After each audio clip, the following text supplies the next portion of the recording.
Good evening and welcome to the Pioneer Valley Regional School District School Committee meeting. It is Thursday, October 16th. I'm calling the meeting to order at 6:01. This meeting is being streamed online and recorded by BNC TV. We do have one member that is remote, so we need to take a roll call for present, and then we'll get going. Michelle Geruso, present. Melissa Osborne, present. Stephanie Arroyo, present. Raina Dastu, present. Stephen? And Melissa Gary, present. Okay, first order of business tonight is we have citizens' comments. Do we have any citizens that would like to come up?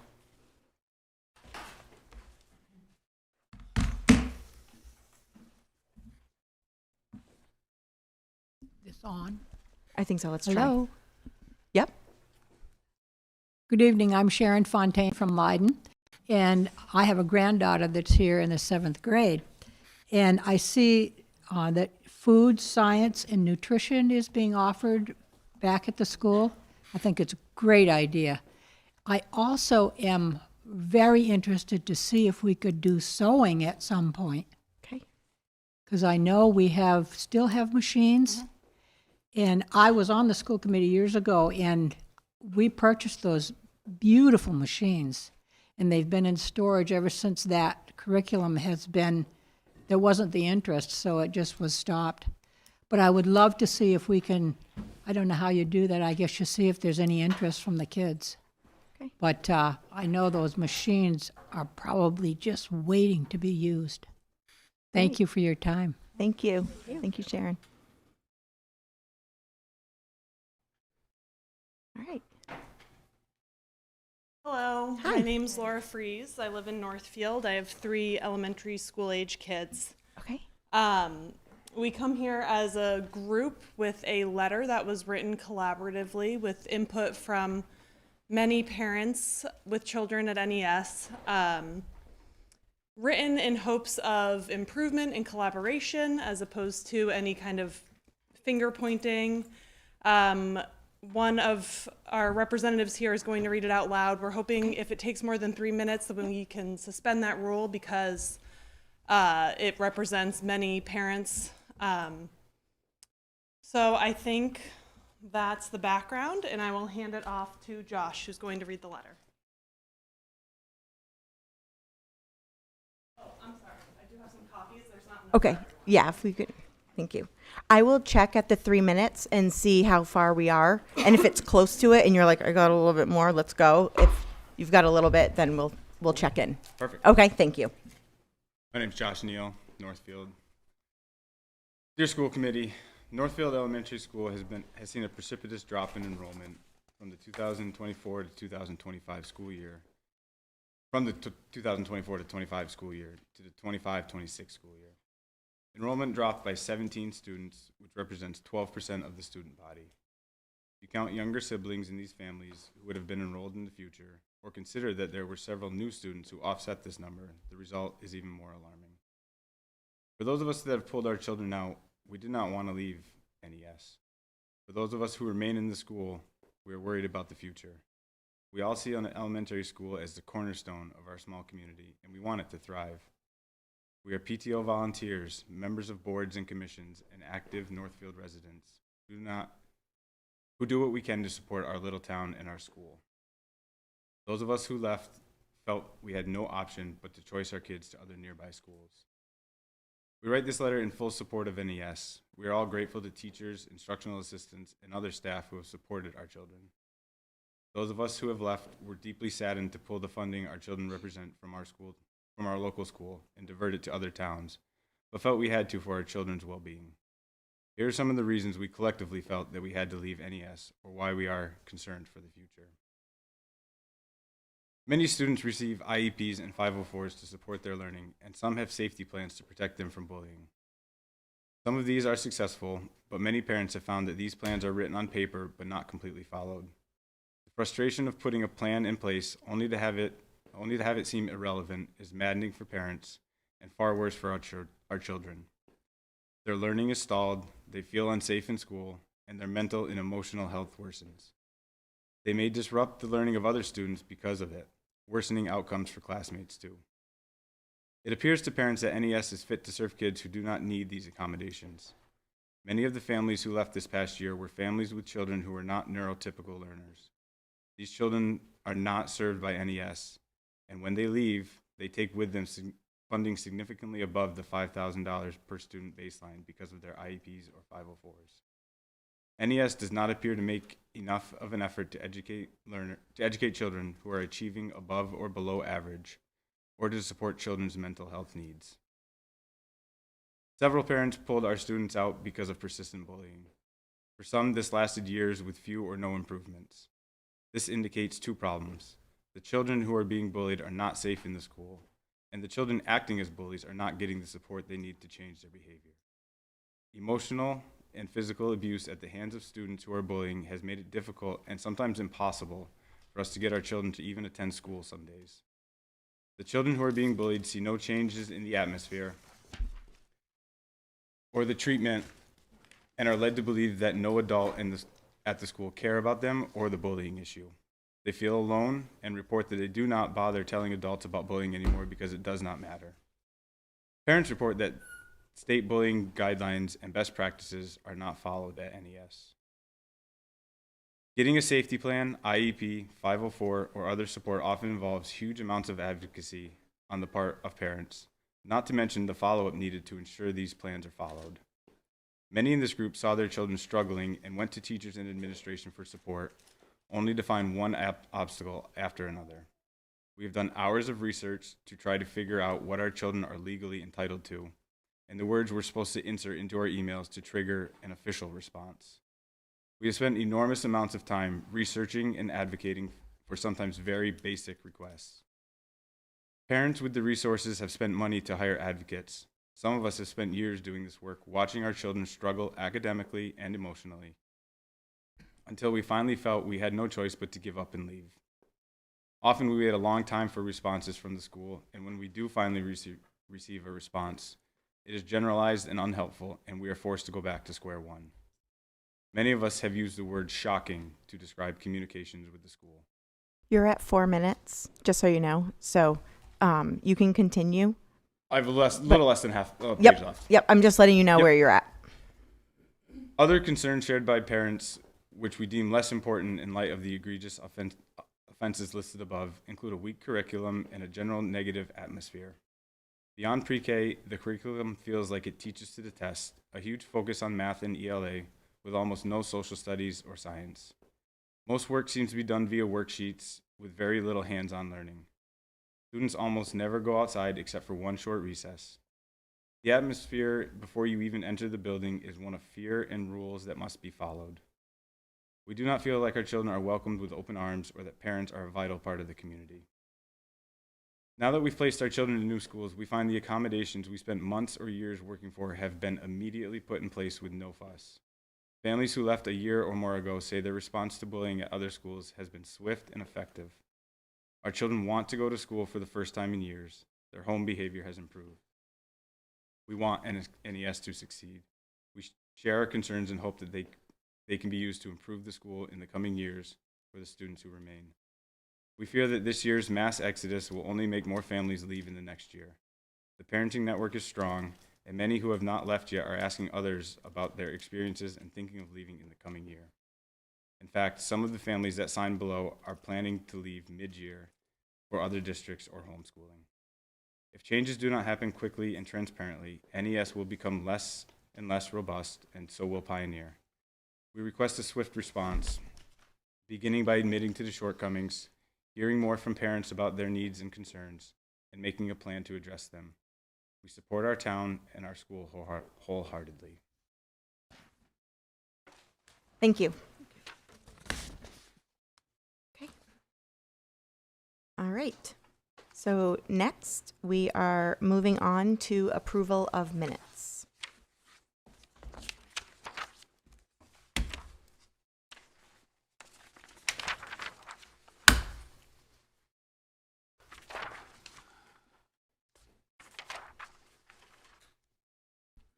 I'll move the minutes of September 11th.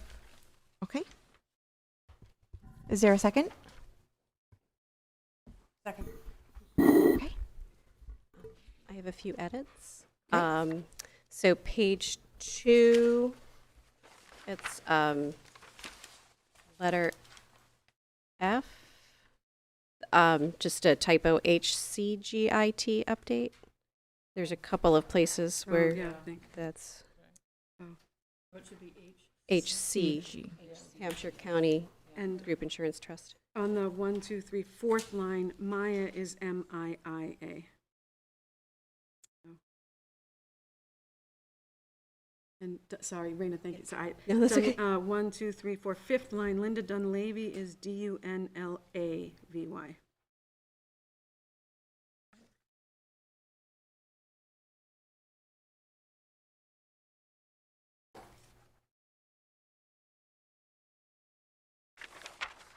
On page 3, the first paragraph, the fourth line from the bottom, Bassett Fox had concerns about the GIC 90-day waiting period. Saying the word day.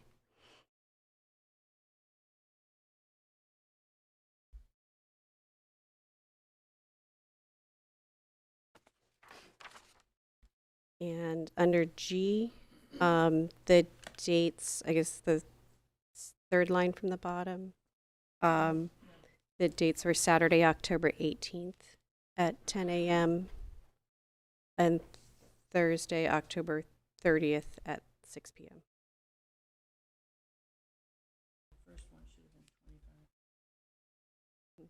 Oh, yeah, right. Missed that one.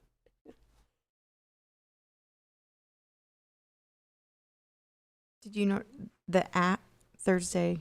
Did you mention that? The K. Okay.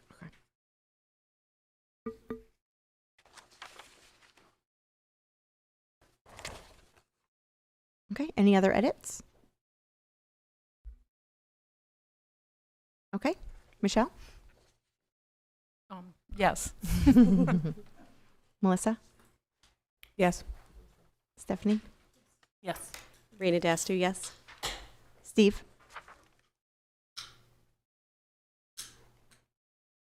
Steven, are you there? Sure, I am here. Steve Martin. Okay, thank you. All right. And the next draft minutes for Tuesday, September 16th, 2025. Oh, this was the really quick meeting that Meeting. literally took 3 minutes. Okay. By the time I got in. You got it. Same with Raina. Same with I Raina. think I logged in at 6:04. Would anyone like to make a motion to approve the minutes of September 16th? Make a motion to approve the minutes of September 16th.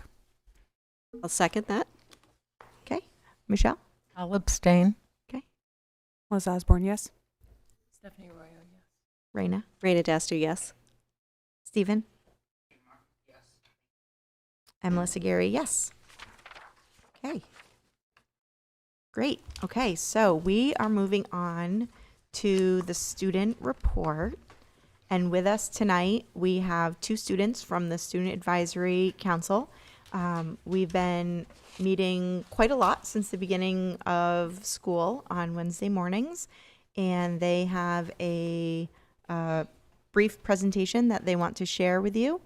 And I'll let them introduce themselves. And just when you talk, just bring the microphone right in front of you. Yeah. I'm Clay White. I'm a senior at Pioneer. Is this on? Yeah. Okay. And I live in Vernon. I'm Kaylin Shabbat. I'm a freshman at Pioneer, and I live in Leiden.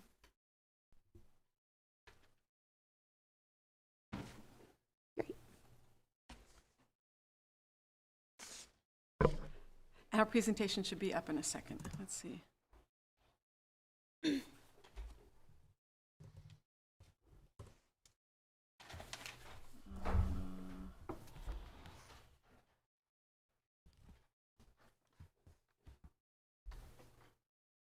Okay, so 9th and 10th grade went to Washington, D.C. this past week or the following week? Mhm. I can't really Last remember. week. Yeah, last week. Okay. and I got to go on that trip, and it definitely was a trip to remember. The two pictures on the screen right now, the first one to the left of the screen was the Washington Monument, and the one to the right was the Capitol building, and we got to see the Capitol building in service and out of service. So. We got to visit the Arlington National Cemetery. We got to walk through the rows and rows of beautiful gravestones of the people who fought. We even got to see the Kennedy gravestone. And then we also got to witness the changing of the guard of the lost soldiers, which was definitely something I would recommend seeing if one were to go. My mom's friend was a student of Pioneer. He was a soldier, and I got to be lucky enough to find the gravestone of his through the hundreds and hundreds of acres of gravestones. He fought in Iraq and died at 23. There was an experience called the People's House Experience. You got to see replicas of what's in the actual White House. This was a photo room where you could pick and choose what replica you would like to take a photo in front of. On the next couple slides, there's also photos of other people who got to be part of it. Like there's the press room, the cross hall, the north door. I didn't get a picture of the Oval Office, but there was something just like the Oval Office, and you got to sit in what you would call the president's chair and pretend to answer all the phone calls. So that was really fun. We got to see the Lincoln Memorial at night, which was absolutely stunning. During this trip throughout the memorials, like walking to and from, you really got to know the people around you and realize how special of moments you guys can create on such a memorable trip. And it opened our minds a lot, seeing the Lincoln Memorial and just what people went through to make America how it is today. This is just more Lincoln Memorial. We had really yummy dinners throughout the whole trip. The bus rides were always fun. So this was dinner at Yard House, where there was chicken that night. That's what I remember. But lots of laughs and giggles and games played. It was definitely an amazing trip, and I can't say that enough. Oh, there is an Oval Office picture. That's inside the Oval Office replica. To the left of the screen is inside, I think, a museum of different parts of the world. I mean, that was just a big gemstone, which was honestly really cool. I don't think I've seen a gem that big before. And that was also at the Arlington National Cemetery. The last two slides are big group photos. That one was in front of the replica of the White House, but just tinier. So I'd like to thank everyone for approving the DC trip, and it definitely was a memorable moment for all of us, and I'm glad that I got to experience the first one for Pioneer. Great. Thank you. Thank you. All right. I think we're good. Okay. Does anyone have any questions for Kaylin or Clay? That's wonderful. Okay. Great. So as you guys are welcome to stay throughout the evening. If there's a time when you feel like, okay, yep, I'm good, feel free to leave. But other than that, we welcome you to stay with us. Okay? Thank you. All right. So chair report. Oh, I do. There is I will send it out to you. There is a Chapter 70 listening session that MASC is putting together, and it's going to be in Greenfield. I will send that out in an email. They are recommending this for all superintendents and school committee members and anyone else who's interested in the in chapter 70 funding and its updates and where it's going. But I will send that out, the dates. I will be planning on attending that. That's the only thing I had for my update. I'm going to pass, given that we have multiple reports from my team tonight. Okay. So next is Director of Finance and Operations. Hello. Hi, Taffy. I love having kids here. Yeah, it's so great. We do a lot of- There is a soccer game going on right now that is senior night that I know that they were anticipating going to. itching to go to. Yeah. It's nice. We do a lot of hard work, and it's nice to see the kids here for why we're doing it. Okay, so my Director of Finance September report. Believe it or not, we're going to start planning for the budget for FY27. We have 2 budget subcommittee meetings coming up. They have not been posted yet. One's in November 12th, and Thursday, December 4th. Happy to report that our entitlement grants have come in. That's Title 1, 2, and 4. The other one is our Grant 240, which is our special education grant, and that has been submitted, and DESE is reviewing it. For the expenditure report, there are negative balances in lines. Those will be brought forward for action probably next month at the school committee meeting. And as we move salaries onto grant lines, as those come in, many negative balances will be eliminated. Revenue through September 30th, we've received $2,738,627.12. And this represents 18% of the budgeted revenue through 25% of the fiscal year. I am not requesting any budget transfers at this meeting. As mentioned earlier, it will most likely be next month. And I'm happy to report that food service had an operating profit of $8,833.87 for the month of September. Good job, Cheryl. And through the end of September, we had a year-to-date operating loss of $11,775.59. Any questions for Taffy? So, actually, I have a question, and it's just to sort of clarify my thinking. So in terms of an operating loss for the food service, we're talking about the cost of running the program, and we're falling short some months, but there is a reserve fund. Yes. So we're not talking about, we're not able to pay bills when we have a shortfall, but not to minimize Right. the need to pay attention to This the is losses. not all the money. This Right. is not all that we have. So we're making up for the beginning of the school year in August when we had 3 days. Oh, right. But there is reserve. And I imagine there's some buying of supplies at the start of the school year to kind of get things going. And Yes.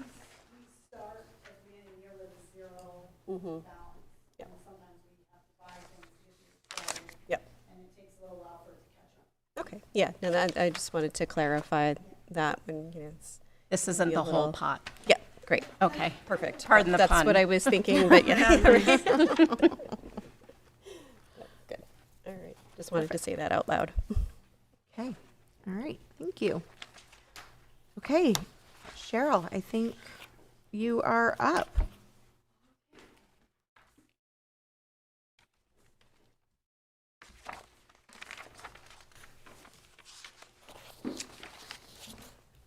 Cheryl Brown, the Director of Food Services. I am here about the school meal charges for 25-26. I sent a memo, or you have the memo. Yep, we have the memo. And it's worth noting that the policy subcommittee reviewed this Yes. proposal and recommended it to the full committee for consideration. Yes. So I just wanted to know if you had any questions, if you wanted anything clarified, and don't know what else you want me to say. Cheryl, will you talk through the changes? Because there are very few changes, but there is an important change. Okay, yep, so, So like on the back of the memo? Yeah, it's really the back Back, is the yeah. meal. So really the only changes is we would like to raise the prices of adult meals because when I sat down and did the math and the formula for everything, the cost to actually produce an adult meal for breakfast, it's $5.49, and for lunch, it's $7.40. And currently, our meal prices are well below that. So in the grand scheme of things, we're losing money by selling adult meals for under what their costs are. So we just wanted to bring the prices up to meet the cost needs. We're not making any profit on it. It's literally just to cover our costs to provide meals to adults in our school.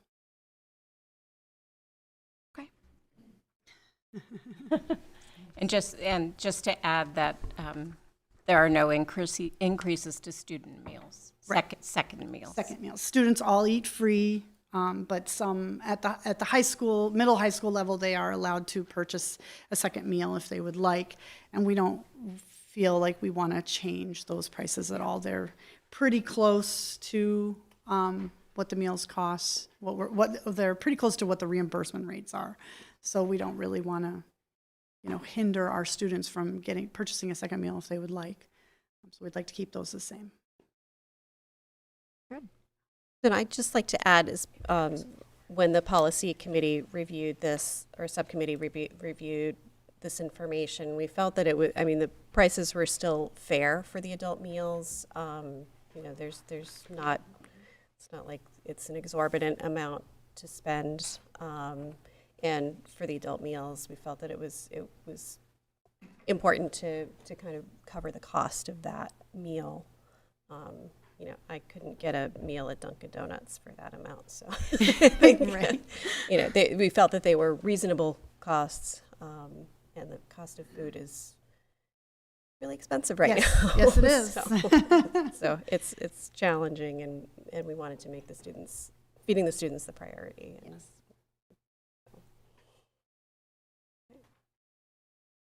I'll make a motion to approve the fiscal year 26 meal prices as presented. To be effective To November be 1st, Effective 2025. November 1st of 2025. I'll second that. Okay. Michelle? Yes. Melissa Osborne, yes. Stephanie Arroyo, yes. Raina Dastu, yes. Stephen? Stephen Martin, yes. And Melissa Gary, yes. All right, Thank you. great. Thank you, Thank you, Cheryl. Cheryl. Thanks, Cheryl. Steph, you want to come up?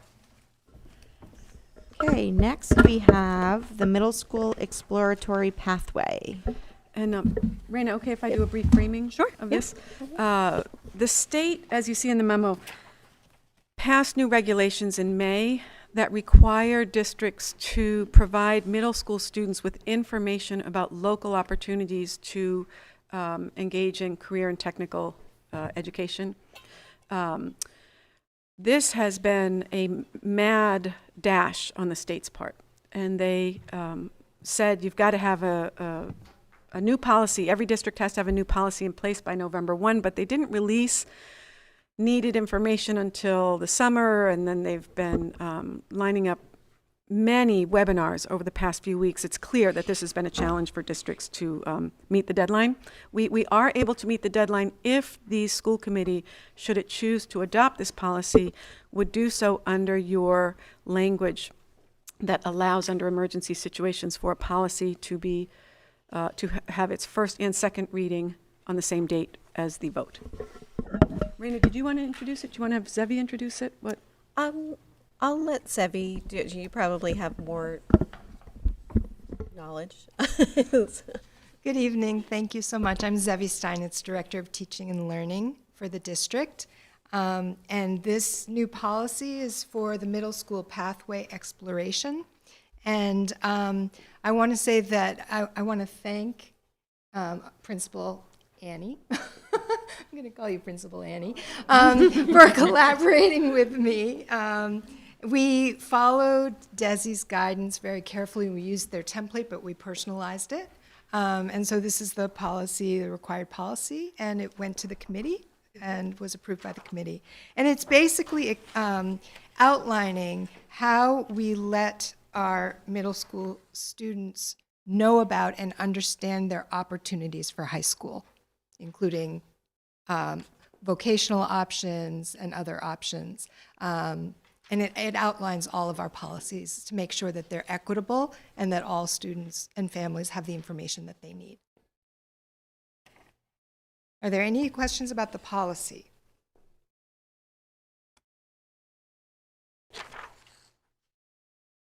It also outlines the scope and sequence for the MyCap, which is the My Career and Academic Plan program that is offered to our students. So it explains the activities and the main themes that we cover for those.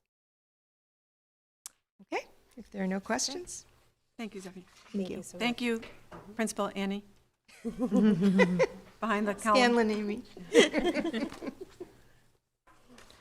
So this motion would also need to be 10/23/25 Oh, yes, to thank be you. effective. Yep. Oh, and I put in a note there. This is brand new territory.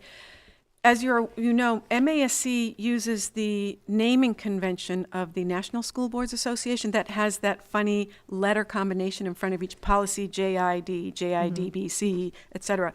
MASC does not yet have a letter naming convention for this policy, so I've snuck into the requested motion that you allow me the authority to, when MASC has a naming convention, if we could simply, from my office, let MASC know, please add policy XYZ. Yeah. If that's agreeable to you. Okay.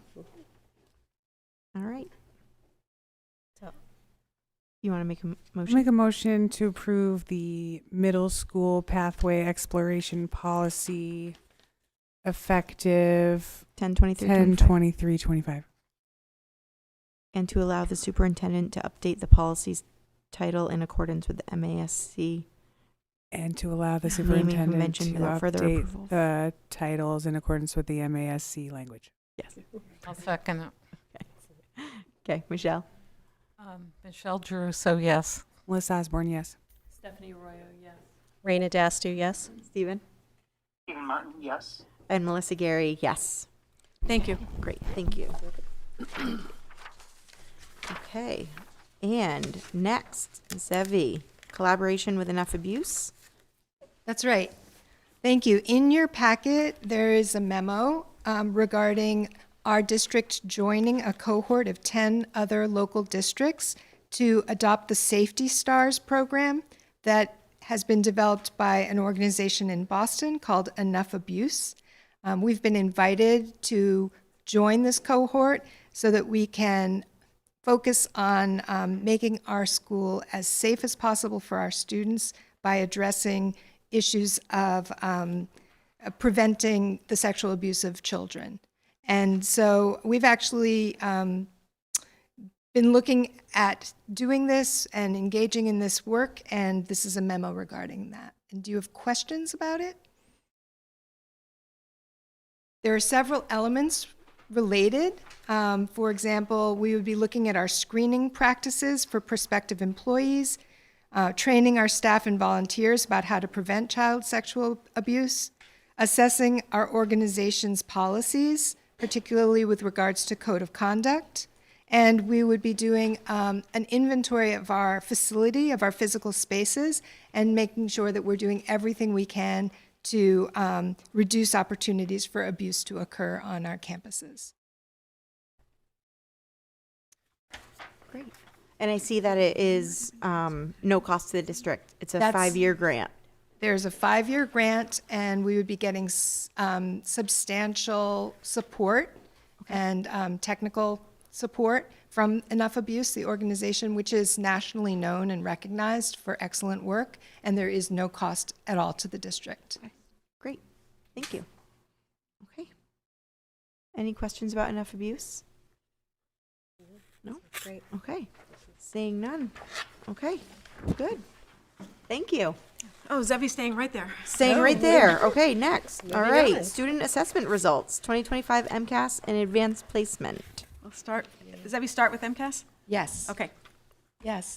Part of my role as Director of Teaching and Learning is also to focus in on assessment. And I want to let you know that our district has been very, very proactive about looking at our assessment results for MCAS. We have something called Open Architects, which is a platform for disaggregating our data in multiple ways. And not only have I been looking at the data, but we've been engaging in data dives with all of our school leaders, with our admin team, and even with our teachers as well. So this is just a very high-level presentation. We can move forward. And my goal in this presentation is just to provide a very broad overview of district results. Keep in mind the district results are all available publicly online as part of our DESI district profile, and they're linked into this presentation, which will be shared with you. I'd like to situate our results within a state and local context, talk about some of the questions our results raise and some of the action steps underway, and then field any questions that you may have. All right, moving forward. So this is a high-level overview of the change from 2024 to 25 in ELA, math, and in science, technology, and engineering. And it compares the change over time between of the number of students that scored in the meeting or exceeding expectations level. Grade levels, you can see, go down the left-hand column. And I will say something that we see some gains there in green, like +7, +8 in grade 5, +9, even a +20 in grade 8 in ELA, which we're very, very excited by and proud of. And we also see some areas where the change was going to the negative. This is an apples and oranges comparison, I will mention, because it's comparing the students, for example, in grade 7 in one year, and then the new students in grade 7 the next year. And I will note, you'll see, for example, in grade 7 specifically, that raised a lot of questions, and we did a dive into that. So why did our students go down by 17 percentage points in grade 7 in ELA and 16, for example, in math? We did a dive into that. One fact to know is that if you look just at the cohort, in ELA, they actually went up by 1%. In math, they went down. But 20 of these students have IEPs, which is a 33% in that cohort. And in the cohort the previous year, the percentage was more typical, which is around typically 15%. So sometimes there's something like that that affects the numbers that you end up looking at. And it's only with a careful dive into the information that you really find out the story. But this is a general overview of the trends. We can go to the next slide. Zevi, may I jump in for a second? Yes, you may. I'm sure some of you will have read the Recorder article or in the Globe, the state, the MCAS scores they're not rebounding, they got worse. Zevi and I sat through the, participated in the state's webinar for district administrators on this year's MCAS results, and within the beginning of the first sentence, we looked at each other and said, the state's results aren't good, just the way they framed it. It's true. If you see, especially that 10th grade, the state results went down in both ELA and math and science, STEM. Yep. I would like to note that there is a great deal of volatility in our results. And we do not yet understand that volatility. For example, going across grade 10, the percentage of kids meeting and exceeding in ELA at the state level, so that's the bottom row there, dropped by 6 percentage points. Our group dropped by 27 percentage points. That's huge. In math, we went down by 7 percentage points, state did too, but we went up in science by the percentage of our kids meeting and exceeding expectations rose by 13 percentage points in that same cohort, while overall in the state, 3% fewer kids met or exceeded expectations. That is, to me, something of a conundrum that we need to figure out. Debbie, I'll just say one or two more. We don't yet understand, although we suspect, if you look at grade 4, our improvement in ELA outperformed the state's improvement. We had 7% we improved by 7 percentage points in terms of number of kids meeting and exceeding standards in ELA, but we went down in math. The state did too. I think it's fair for me to say this is one of the more unusual years in terms of a single district's results that I have seen, and we have a lot of good research to do to understand what might have been taking place. I would agree with that entirely. So this slide digs in a little bit more into this grade 7 cohort, but tracks them over time, back 5 years from when they were in grade 3. The first column on your left is grade 3, and it's shows how close to meeting state averages for meeting and exceeding expectations. So it's comparing, we were 15 percentage points below this cohort was in grade 3, and then went even lower, and then sort of stayed steady in ELA. But then we see in math this real volatility, including in grade 6, getting pretty close to state levels and then dropping down again. So you really can only tell the story if you look carefully, dig down, and then start unpacking what's been the trends over time. Just a note at the bottom. Yes. In 2025, the PVRS grade 7 cohort had the second lowest rate of scoring at meeting or exceeding expectations in both ELA and math amongst local districts, which is concerning, very concerning. So one of my jobs is to look at what was going on, what's the story there, how can we improve outcomes, how can we address this?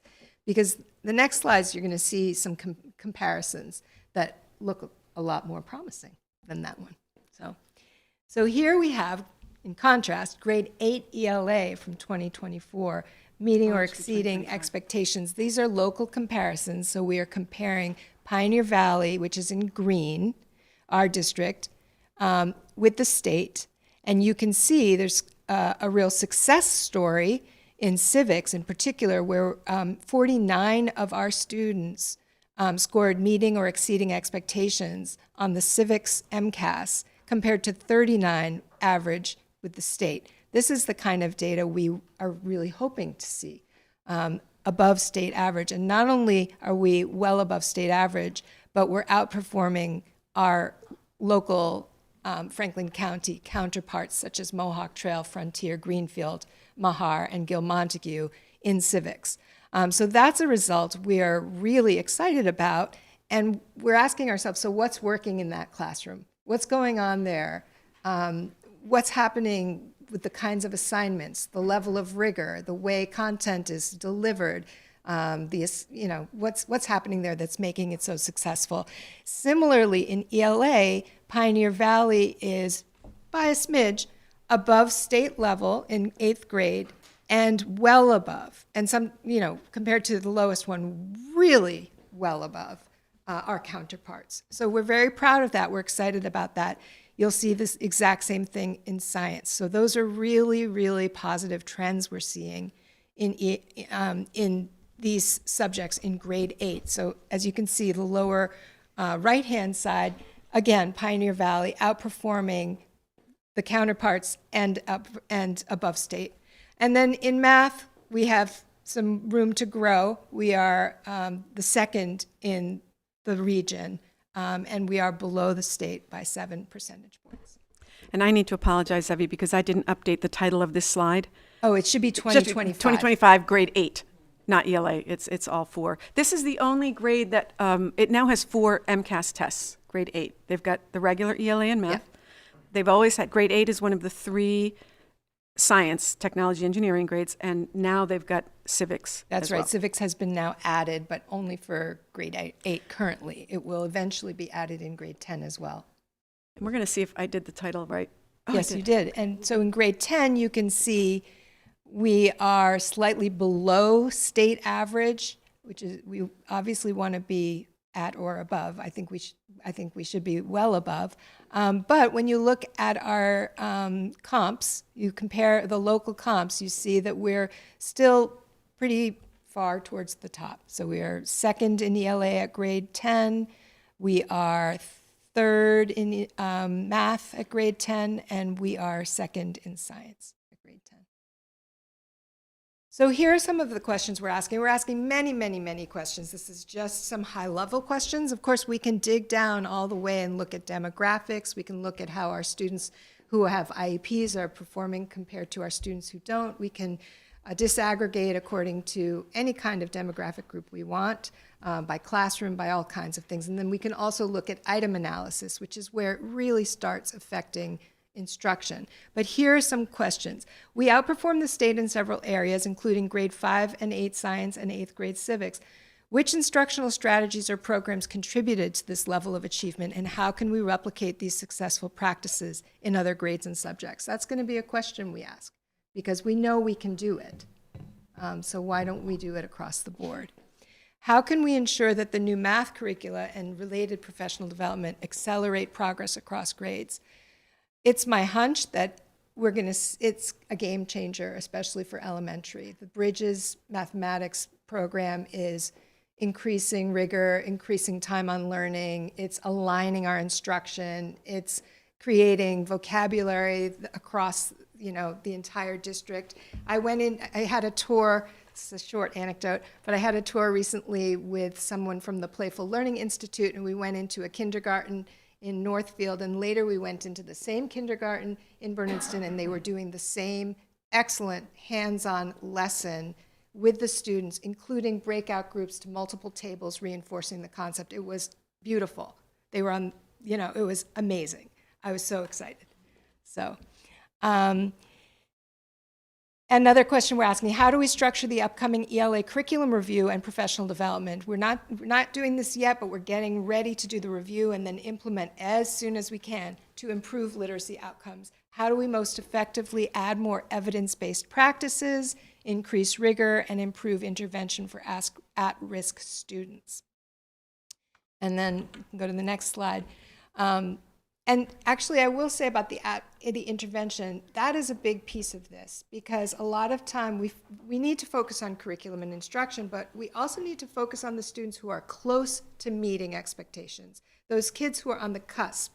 We often focus on the students who are, let's say, on IEPs. We give them extra support, but how do we target our intervention so that the students who are very close just go up a few points to become to the proficiency level?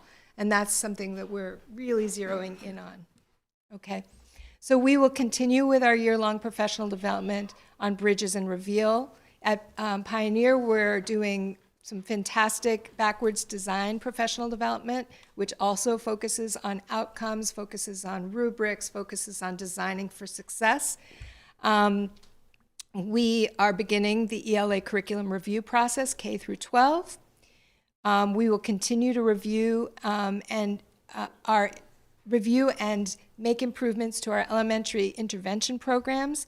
For example, we have already added an early literacy screener, and we've already begun data dives with that screener, and we're figuring out interventions related to that screener. It's M-Class by Amplify, and we're strengthening our multi-tiered system of support program. And we will continue with our social studies professional development, which we see social studies working so well in grade 8. They are using investigating history as one of their key components. We've included now grades 5 through 7, and this year we're adding grades 3 and 4. So we're building that out as we go. That's it. I think that's it. Great. Okay. Thank you. Any comments? Raina? I have a couple questions. Okay. Okay. First, it seems like we'll just have to wait and see what the new curriculums, because we started those curriculums this year for math. Right. So I'm interested to see. That might just reveal itself, pun intended. Good one. Appreciate a good pun. I had a couple questions when I'd be interested to know, after you do your sort of deep dive into the data, when were the scores highest historically? And what did the curriculum look like then?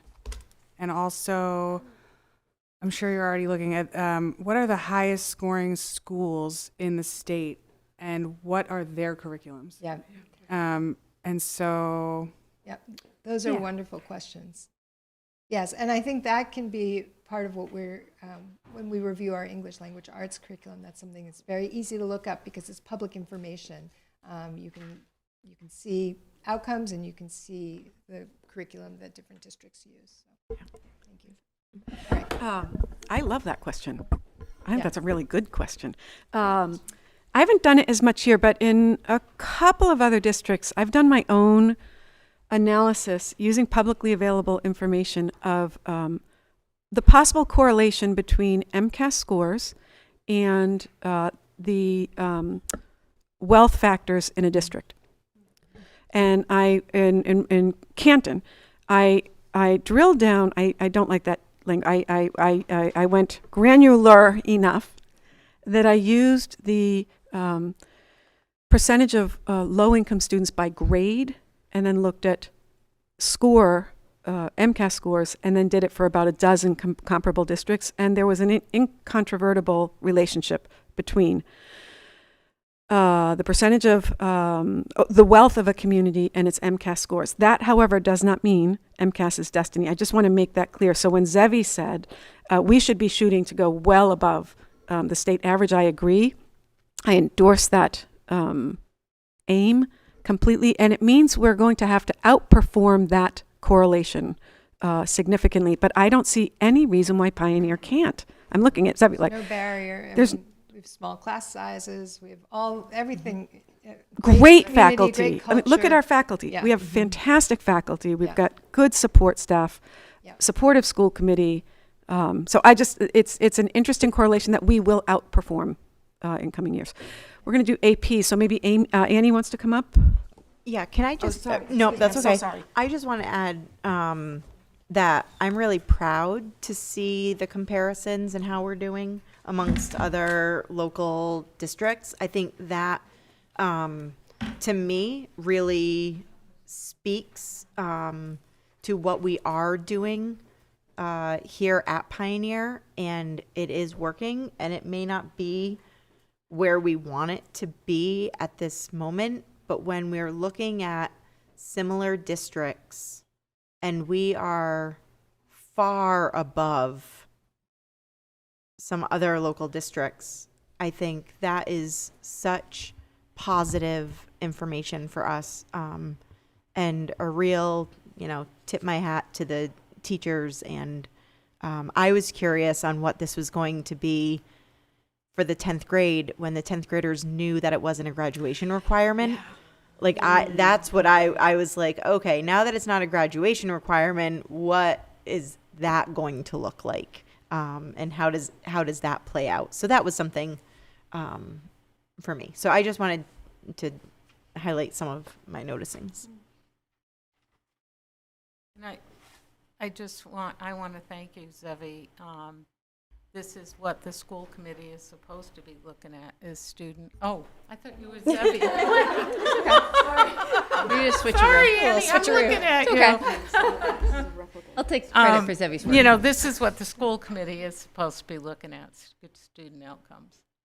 And I have, said that year after year, and I think we need more of this, too. Not just MCAS, what other... It's more right now, and Okay. I also want to acknowledge Superintendent Kinsella for supporting me with the slideshow.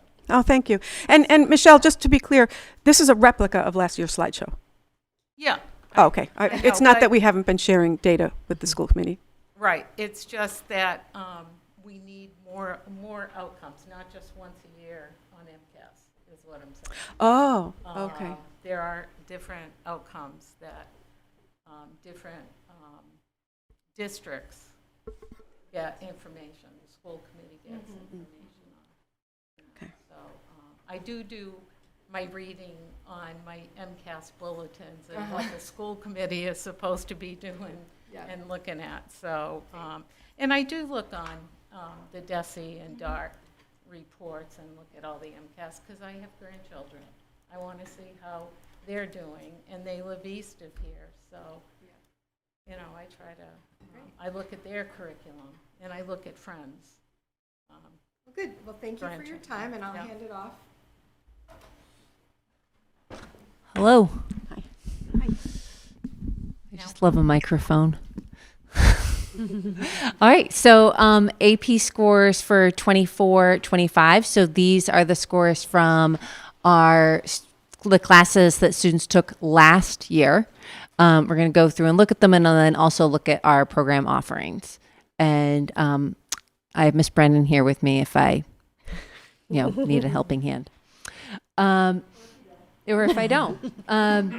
So for people who may not be familiar with advanced placement classes are classes that students can choose to sign up to primarily in their junior and senior year that offer them the opportunity to challenge themselves with college level curriculum in the high school setting. So the curriculum is set by the College Board, which is separate, its own entity, and then teachers are trained in how to implement it, and they implement it in their classrooms, and we use College Board approved materials and pacing guides throughout all of the courses.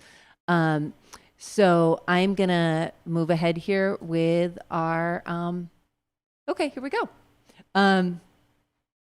Yeah, and students who receive a 3 or higher on the exams, depending on the college they attend, can either receive college credit, or some colleges don't give students college credit for their AP classes regardless of their scores, but do allow students to opt out of freshman level requirement classes. Yeah.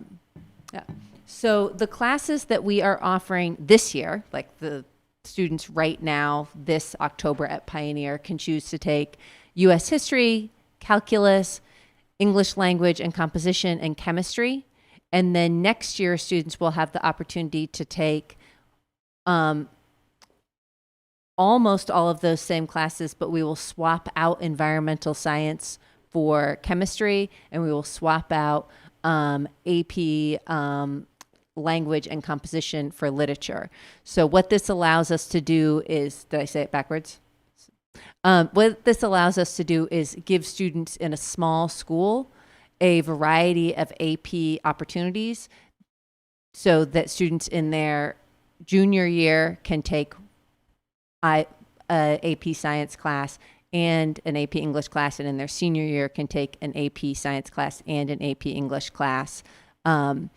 But we don't offer both simultaneously. We offer them every other year. So again, the syllabus, yeah. Are the AP classes by themselves, or are they combined with other students who are in a different? We offer them by themselves, so we do not do a hybrid model. The students who are in the class are all participating in the AP curriculum. I have one more question about this slide. Is this saying that there's only going to be those 2 AP course offerings, or that's in addition to? It's misleading. I apologize. So next year there'll be environmental science, AP language and composition, AP US history, and AP calculus. What swaps are the sciences. So we offer 4 science AP classes, but for like 2 science and 2 English, but we offer them every other year. Did you guys determine this based on interest? So like AP chemistry, why was that removed? Yes, those classes are based on student interest. So we have a number of students who are interested in the environmental pathway program. So we offer AP environmental science. And then we have a number of students who are interested in kind of biomedical fields.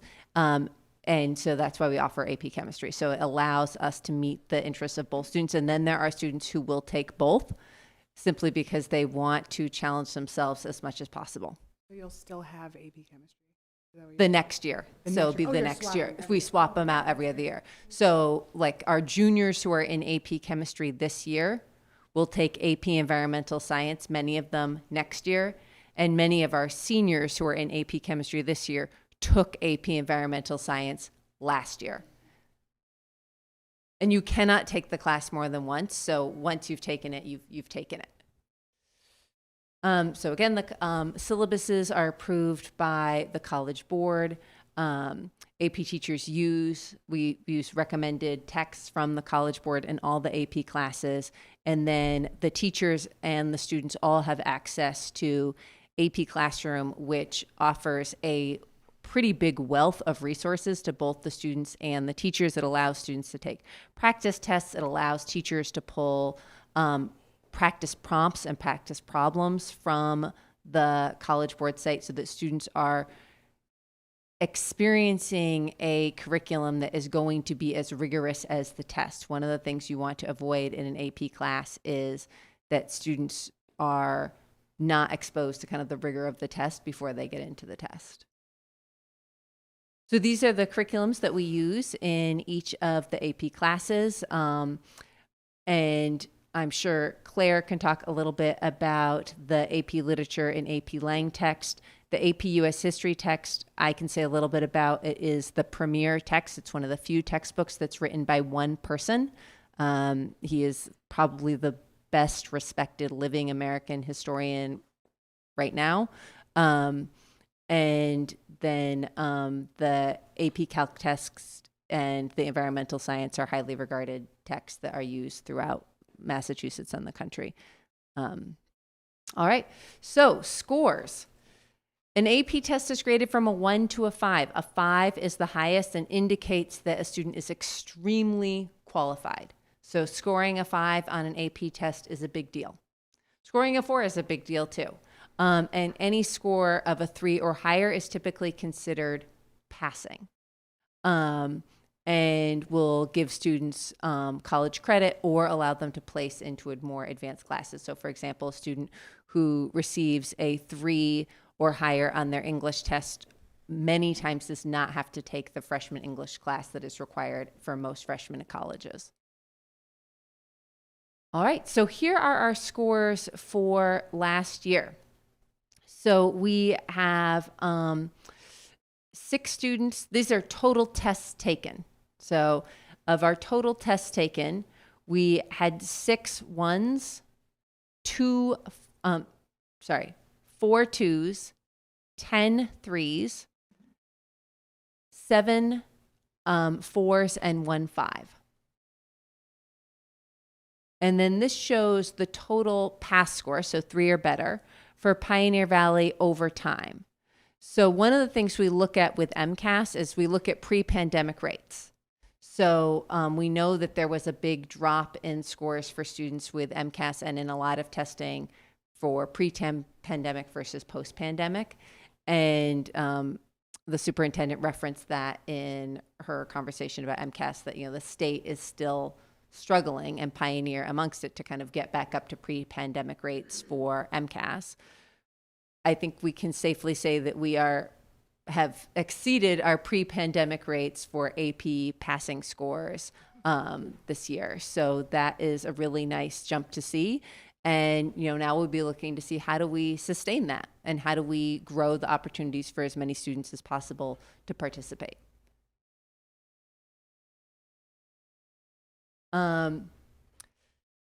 So, you know, we're still working with our teachers to improve instruction. There are specific areas where we want to see additional growth, and we've been working closely with those teachers and with their curriculum to kind of like make sure that we are moving that forward.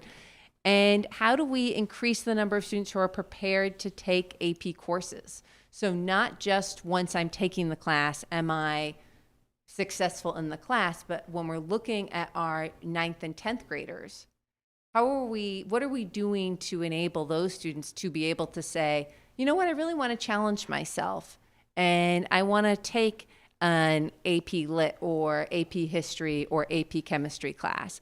I am not personally of the philosophy that every kid needs to take 6 AP classes their senior year.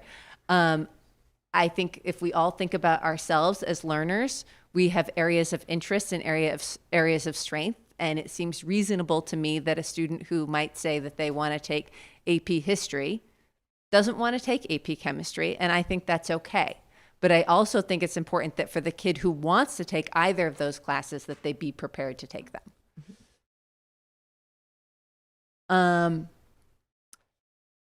So again, we're looking at how do we improve scores specifically in calculus and in history. How does our AP vision kind of fit in with our overall vision of PVRS? Tomorrow, myself, Ms. Steinitz, our high school guidance counselor, and one of our veteran special ed teachers are participating in professional development around competency determinations, which is also tied in with our vision of a graduate, and really looking at, how does AP fit into a larger idea of the opportunities being a Pioneer student. All right, any questions? I'm curious to know do you happen to have an idea of how many students who take AP classes also take the AP test?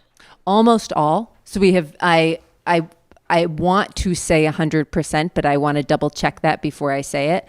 But it is unusual at Pioneer for a student to take an AP class and then choose not to take the test. It's not, we don't require it, but it's strongly encouraged, and it is the culture in the AP classes that students who take the class will take the test. Great.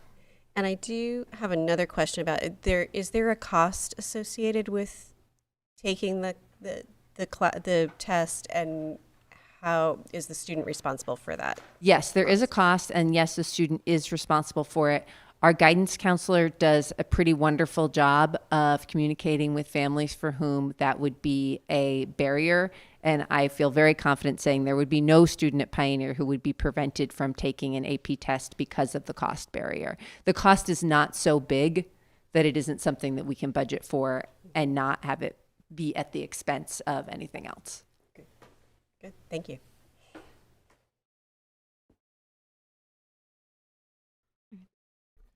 Does the student have to show interest in taking an AP class, or are teachers approaching them and, mentioning that they're at a level they feel they should consider it? What is your process for filling up the classes? Yeah, both and. So we have our teachers and our guidance counselor counseling and guiding students towards, this would be an appropriate class for you to take, especially, when our guidance counselor is working with individual students who might have specific goals. So if we have a student who is saying, my goal is to, go to UVM and major in forestry, then our guidance counselor and our science teachers are going to counsel that student, like, well, you probably want to take AP Environmental Science. Even if a student may not have thought that for themselves.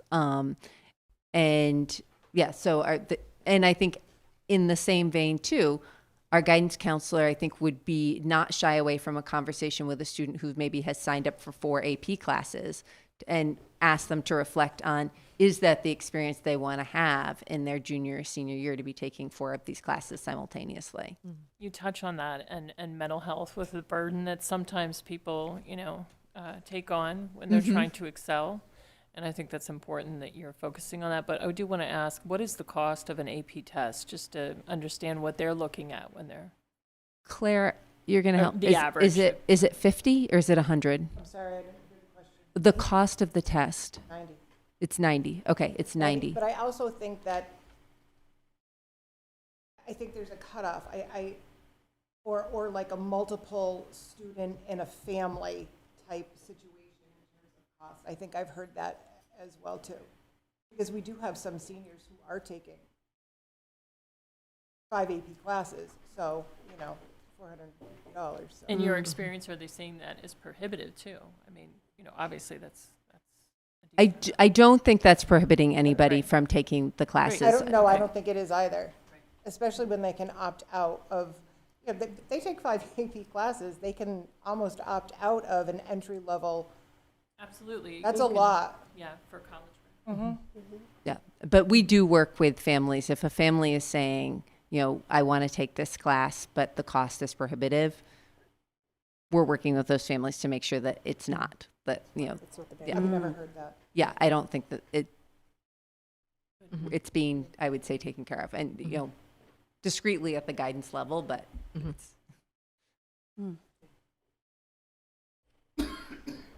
Thank you so much. Thank you. Thank you.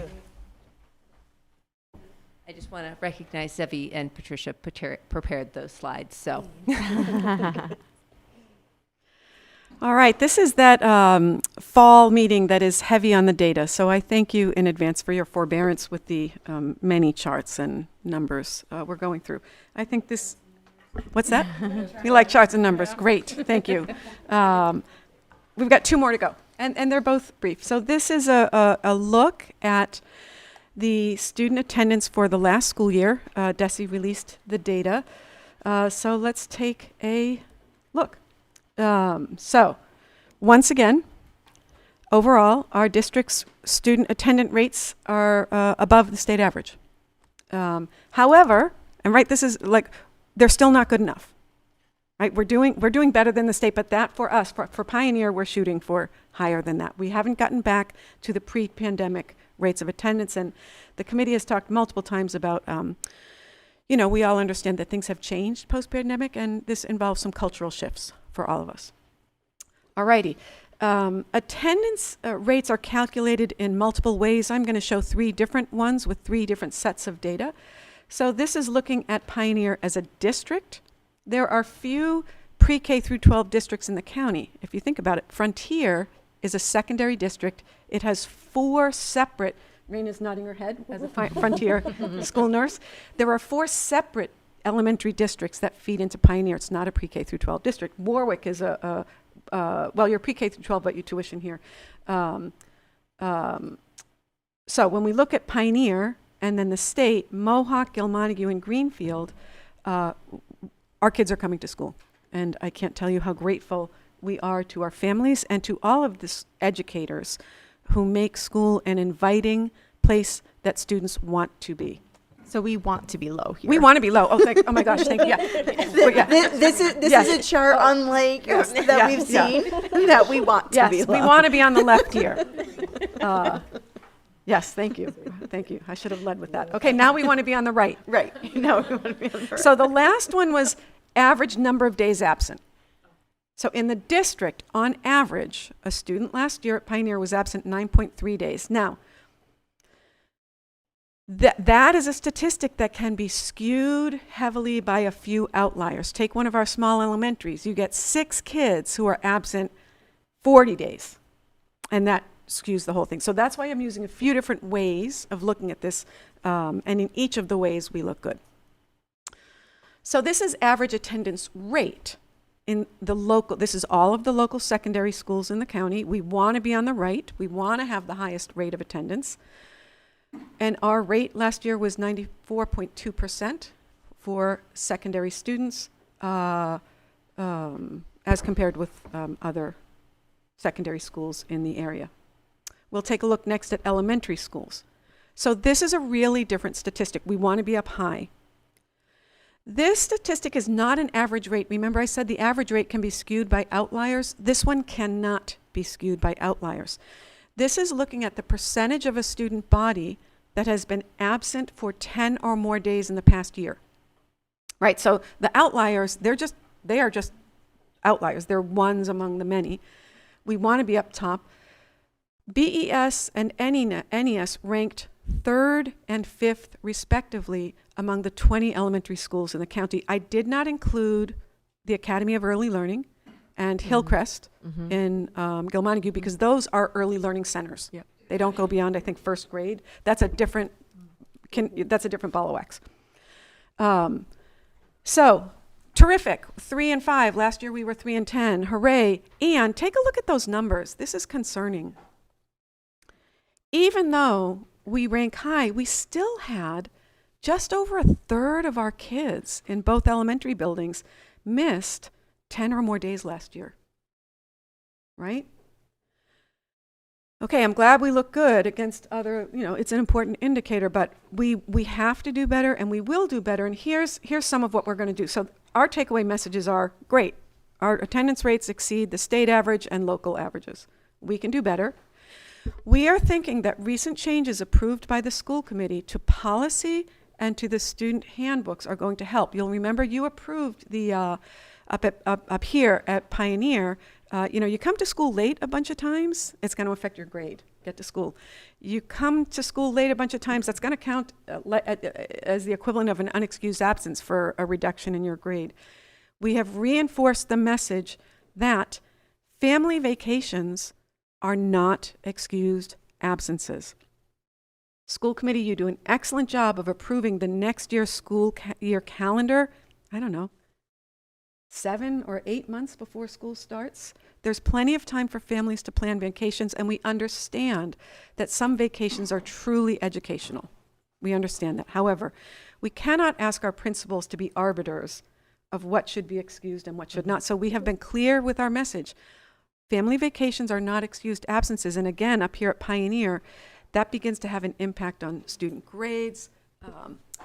And we're going to try something new as an admin team. I am instituting a monthly review of attendance rates in all buildings. We won't spend a long time, but we will every month look at our data, look for patterns, look for outliers, and we will invite our principals to talk about what they are doing in their individual buildings that seems to be working so that we can replicate effective practices across the district. And did you want to say something, Claire? Oh, I thought you looked at me and said, okay. Happy to entertain your questions or... Hi, I was wondering, so we're going into respiratory and flu, respiratory illness season, and there's like a quarantine, you gotta stay home for, it has lessened, it's not like 14 days anymore. But one thing that really helps in the nursing homes with reducing staff infections and also with residents is pretty simple, and I don't know how reasonable it would be for you guys, but outside of each classroom, you put a hand sanitizer pump. And so in like the nursing home setting, you pump in and you pump out. Every time you go in the room, you pump in. When you come out, you pump out. And studies show that compliance with hand sanitizer is much more significant than hand washing. And so that might be an easy, cheap intervention that could help during respiratory season. Did we have those? I've seen them on walls. So they're in the hallway. They're in the hallway. Like if you go down to the 200 wings, there's one on the right-hand side. I mean, personally, I have 3 bottles. I got 3 bottles in my classroom. Okay, no, I'm bringing this to Jacinta. Classrooms and they could, all the kids. I don't know. Thank you. I'm bringing that to Jacinta. Let's figure out how we can make it even easier for everybody to. I would like to explore hand sanitizer with young children.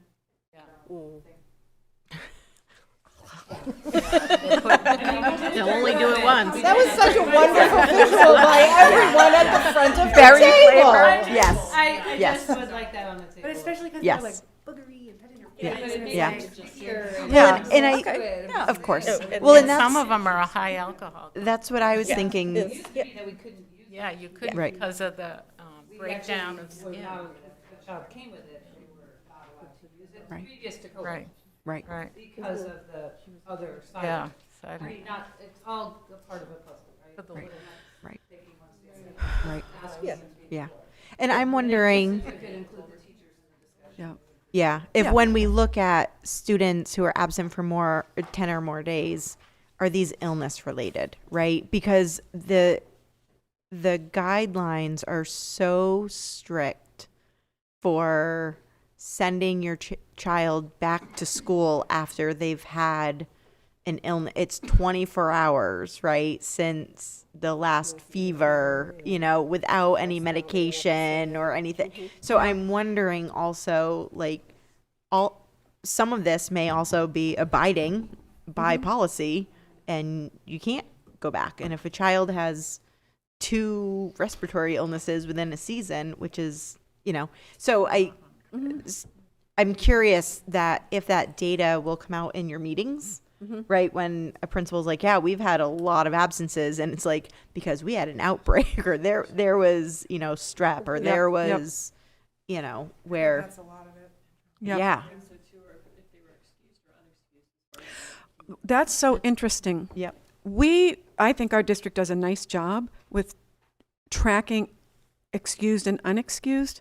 And for the state, Ms. Gary is correct. They just care about absences. They're not looking at excused or unexcused.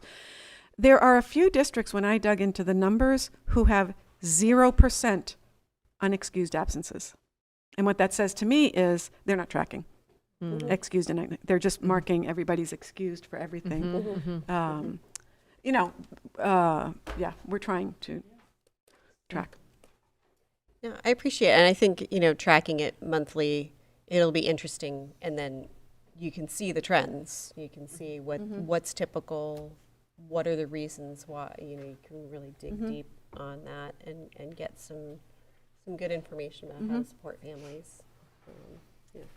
I had one request. In the beginning, I mentioned to Melissa that I've got to leave at 7:30. Okay. I'm going to Zoom in when I leave, but I was wondering if we can move to letter F, because I would like to be part of that vote. Sure. And then thank you so much. Yeah. Yep. We can do the vocal data after. Thank you so much. Okay. Yeah. Okay. So, well, let's wrap up student attendance. Was there anything Great else? job. Thank you. Great job. Thank you to our, listen, right? It's about teachers and instructional assistants and custodians and our school administrative assistants. Whom am I forgetting? IAs. Instructional assistants who make our schools places where kids want to come. I was holding the door open yesterday morning for some students coming in. I saw our senior class president. Hey, how you doing? Oh, good. And then I said, wait, how is your senior year? And Clay paused and said, awesome. Our kids, and you'll see after in the vocal survey results, they want to be at school. And our families are bringing our kids to school. We just need to do a little bit better. So thank you. Thank you. Good. Okay, so we will swap F and E, and we will have a discussion about the six-town regionalization planning process. For those who may not know yet, the six-town voted on Tuesday to delay, to postpone the vote. They are looking towards the spring. There was no, for your question, right, there was no definitive answer of when in the spring it would be. But this has been a topic that a couple school committee members have asked us to bring up and have a discussion about, and then a vote on whether we as a school committee are in support of this proposed merger or the super regionalization or whatever term we want to use.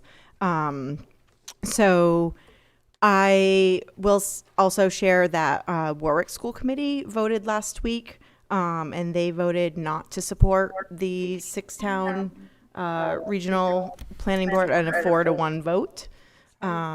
That's okay. I just wanted to get Steve up on the screen if he wanted to be here. Yep. If Steve wants to say anything. So I will kind of put it out to the committee to start the discussion, and then we can, okay. Stephen.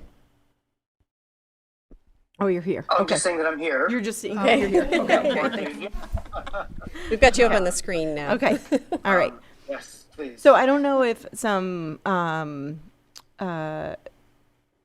guidance or questions people have had. There's been. I guess I'm sorry, Melissa. No, Yeah. Since my name was mentioned, I'm so sorry. But do we have the text or the language that Warwick voted on? So it was hard to get the exact language that they voted on. They kind of edited it as they were doing it. So I have a proposed motion. Oh, thank you. That, depending on what we decide, I can edit it to fit what our conversation is. Thank you. Yeah, Thanks. Brian. So, and I'm getting ahead of myself here. It wasn't at the last meeting, pretty Yeah. sick the last few weeks. I missed the school committee meeting, but on select board, we have a meeting coming up on Monday, and it would be my proposal, and I suspect I would hope that we follow through with, is to do the town meeting, because we were doing it especially for them. Yep. And hold it anyway. Okay. And put it to a vote. Yep. And we'll work on the verbiage for that vote. Okay. As to whether folks would support remaining in the plans. Yes. Right. Or whether it's time for us to give the big project a better boost by saying it doesn't look like you have our support, so it would be better for you to drop us and Yeah. focus your energies on the districts that are there. But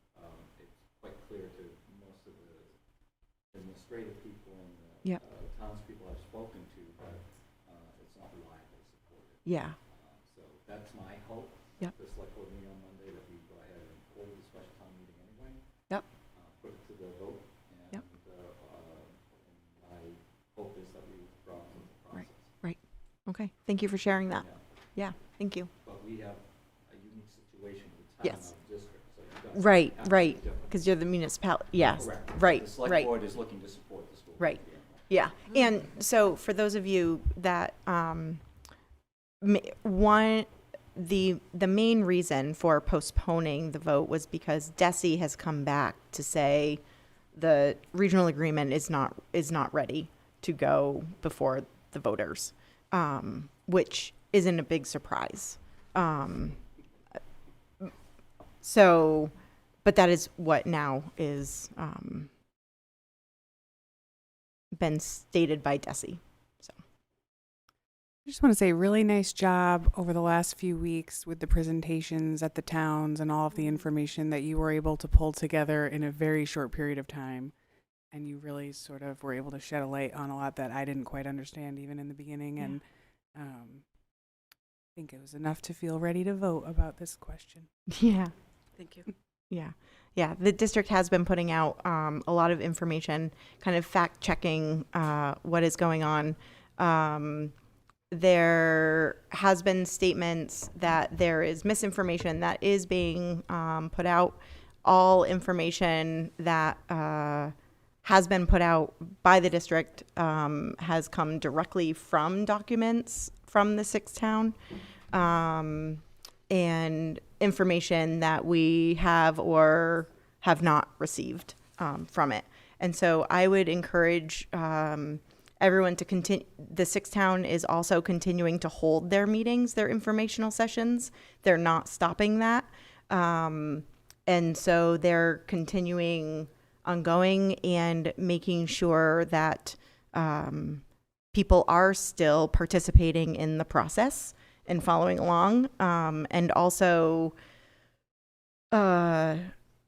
asking your questions and saying things that don't necessarily sound right. So, for example, their last meeting on Tuesday, they went over a new pamphlet that is going to be sent to town voters.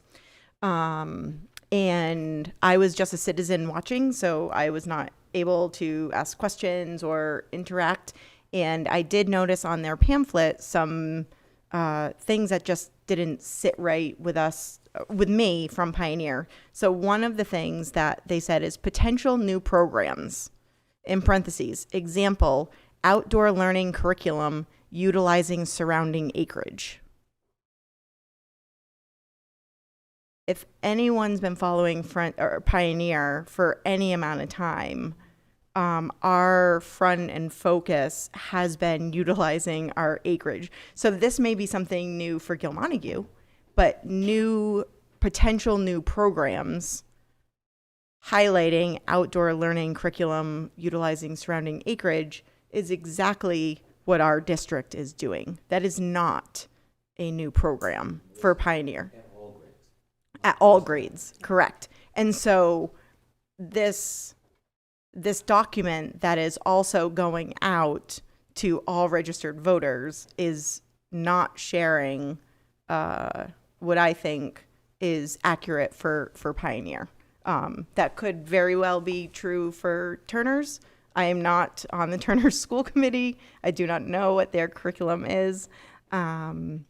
But just some of those noticings, asking those questions and, yeah. If Warwick votes it Yep. down in the fall, doesn't that put the end to it?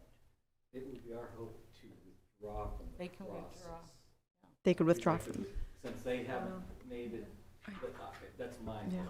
that's what we're hoping to do, Yeah. is to withdraw from the process. If I may, on the law, not a lawyer, but I've read these sections of our laws carefully many times. It's my understanding that the select board, neither the select board nor the town has the authority to withdraw from the process. Maybe what I heard you say earlier, and I've sent this citation to the superintendent in Warwick, maybe Chapter 71, 14B, maybe. The Six-Town Regionalization Planning Board, under the law, is empowered to put forward a draft regional agreement that includes all of the towns that were originally members or any combination of the towns, i.e., this is my understanding. I am not saying this is a fact. This is what. And again, I sent Carol a citation. Again, the way it reads to a layperson is that it is only the planning board that has that authority. Well, But I'm again, for the I'm not certain, but I read it that way. Right. That's all Right. I'm going to say. And Right. see where that falls. Right. Because if it means Right. we say no and it sells the whole thing, then Right. this is a meeting we weren't planning on having. It cost us money, and Right. we kept on being told, yep. Yep. And you're going through this process with your regional agreement, which Yep. was not from scratch. Right. And it took a long time. So Right. I was skeptical right from the start. Right. But these fall meetings are not something that Right. the town wants or needs to do. Yeah. It's late in the process to be pulling out. Yeah. Yep. So anyway, Yep. we'll wait and see. We may have to hear Right. from our lawyers because Right. I'd like to push the issue. Right. Yeah. We'll see. Yep.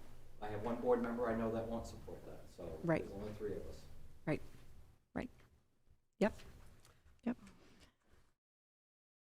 Any other comments or discussion? Or we can also put the motion forward and then have continued discussion, right? So if a motion is put forward, then it's a seconded, and then we can, yeah, Taffy. Melissa, I don't have the flyer in front of me. Can you, and I don't remember it verbatim, can you read the part about the funding, if you don't mind? The funding. I believe it's on the right-hand side. Review findings with legislators and solicit support to advocate for transitional funding? Yes. Okay. So my understanding is that if they vote to regionalize, there is no money for that regionalization to happen. Am I wording that correctly? So the most recent draft of the regional agreement included a provision that it was contingent upon getting special transitional funding from the legislature. And I believe there's an effort to word the warrant in the same vein, that it would be contingent upon getting funding. Rain, is there a timeline on that? I.e., the funding has to be secured within 60 days of passage? I don't believe so. Do you remember No, if there's when the process started, DESE had money for transitional, but because of state budget cuts and stuff, DESE. So things have changed over the years. That's what's going on too.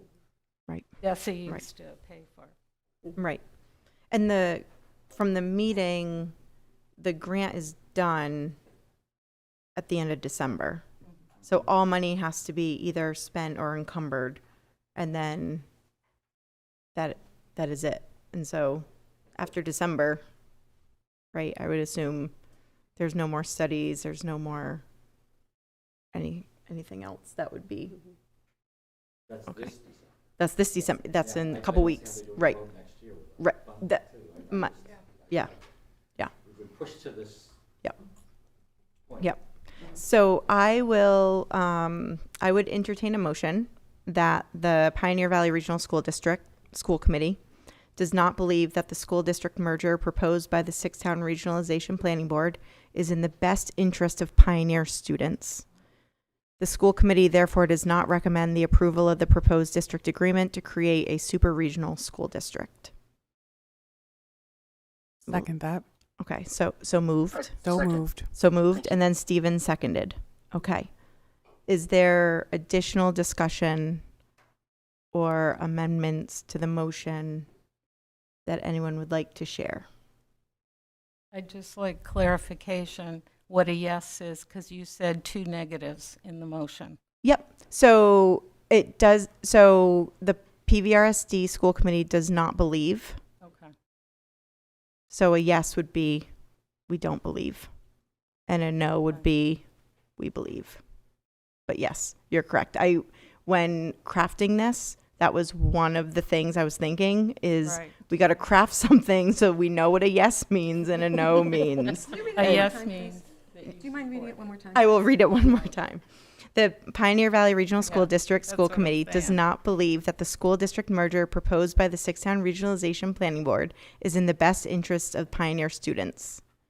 The school committee therefore does not recommend the approval of the proposed district agreement to create a super regional school district.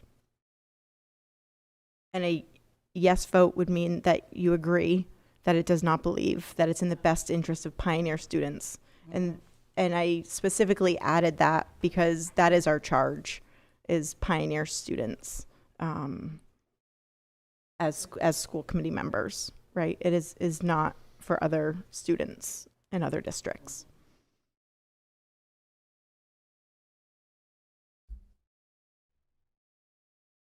Okay, so hearing none other, I will start a roll call. Michelle? No. Melissa? Yes. Yes means I do not agree. Correct. Yes. Yes. Raina? Yes. Stephen? Yes. And Melissa Gary, yes. Okay, so that passes. So for the community, just so you know too, this is a statement that the Pioneer Valley Regional School Committee has made, but it has no binding on the vote or whether the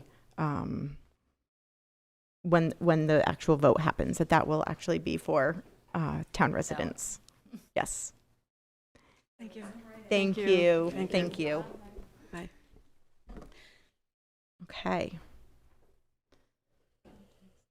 All right. Oh yeah. 15 minutes. Vocal. The vocal survey. So these survey results, we have been chomping at the bit to like get these out, and we finally have the calling up. Pointing at them to get up here. Zebby, come on up. To share the results of this. It had been on lockdown for a while, and now we are able to share the data. All right.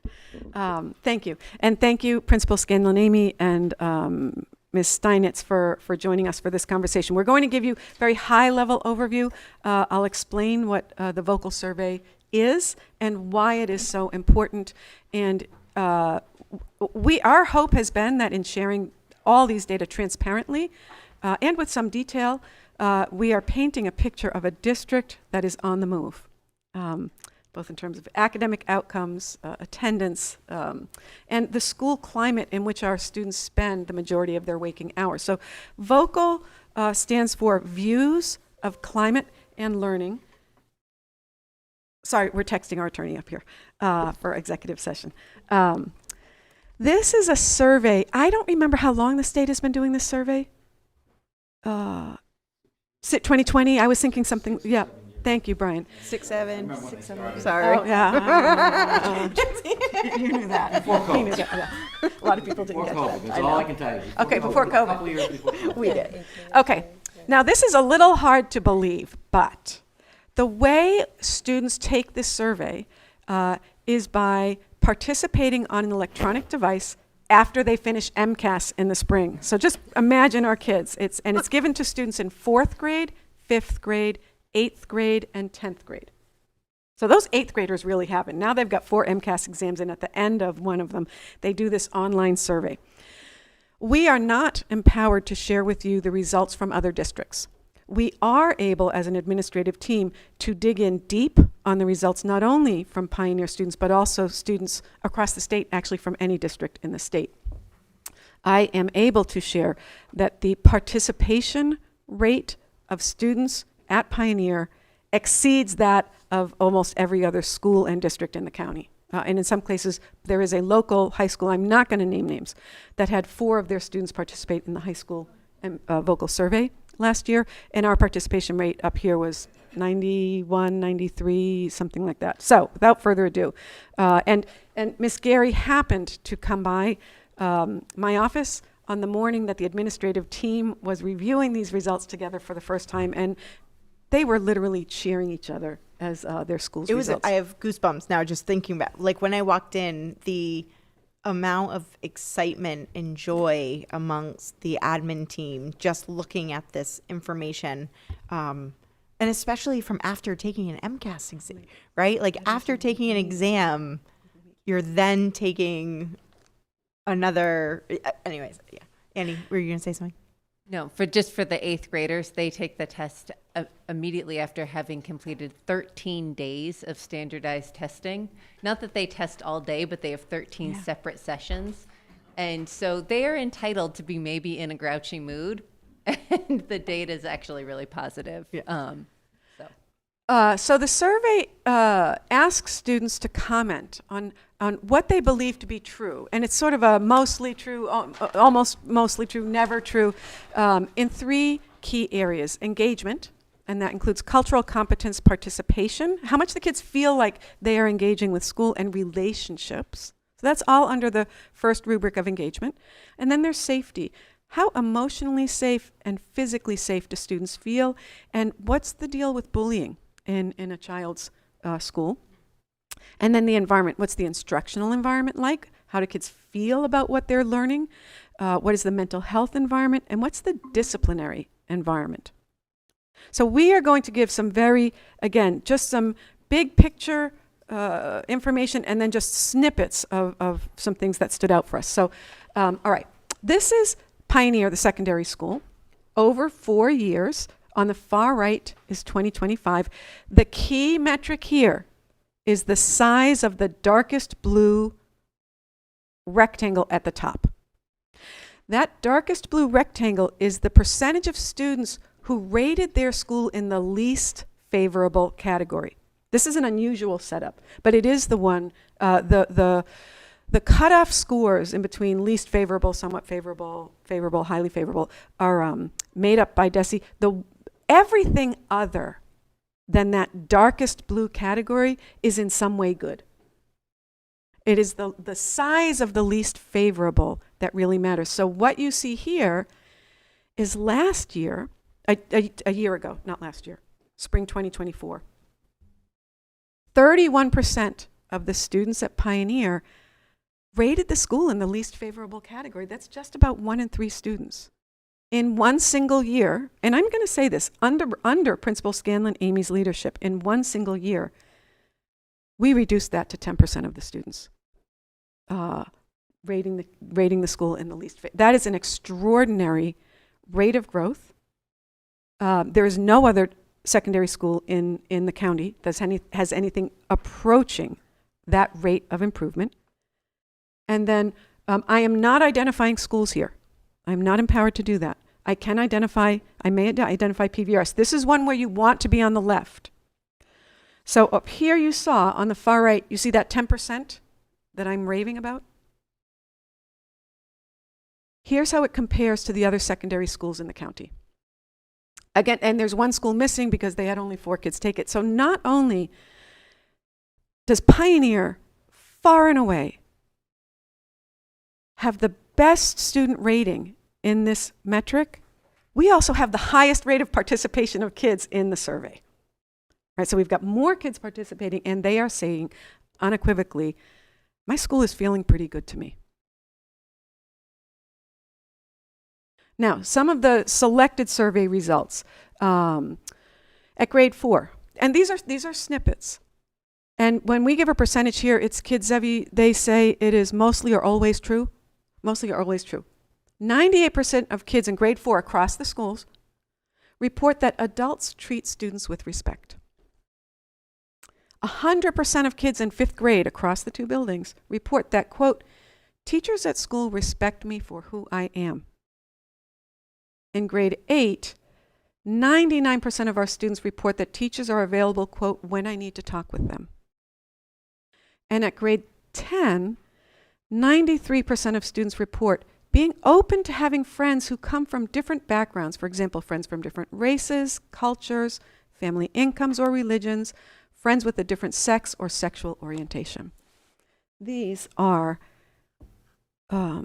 again, I keep looking at the backs of the heads of Mrs. Keir and Mrs. Brennan, because this is what our teachers and instructional assistants and food services workers and custodians and administrative assistants and school building administrators, this is a result of their hard work. Now, if you segregate out into the schools, I know at 4th grade, one of the schools, 100% of the kids in one of the buildings said, if I tell my teacher that I see another student being bullied, my teacher will take action.